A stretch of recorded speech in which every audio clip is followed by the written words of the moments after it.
劳动部员工受到霸凌自杀，佮陆续爆出讲，未少公务人员嘛受到霸凌，包括全国公务人员协会等真侪团体，今仔开记者会，伊呼吁新任的劳动部长洪胜汉要爱调查好清楚，公务机关嘛应该严格来处理。伊嘛望讲，政府会当同意公务人员来组织工会。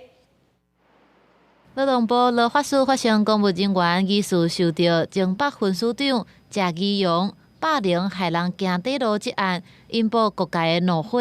小连续引出其他公务机关疑似霸凌的案件，引发各界关注。包含全国公务人员协会等等真侪团体，伫在野党立委的陪同之下，举行记者会，提出完善的职安法令等的诉求，要求公务机关对霸凌案采用较严格的原则。政府机关里面还充满着很多的这个保守封闭、管理不当的这样的一个官僚的气息。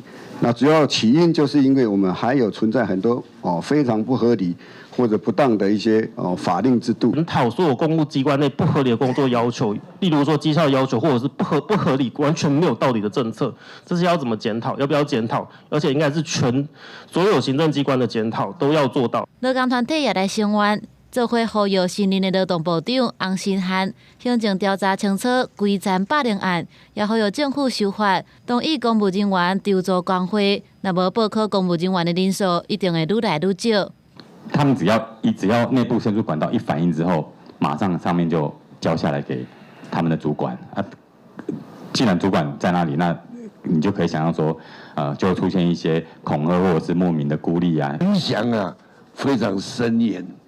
甚至于影响到年轻朋友啊，都不太愿意来报考考不考。参与会议的国民党立委是强调，会伫29个议会提案谴责劳动部，并且成立职场调查委员会清查霸凌案。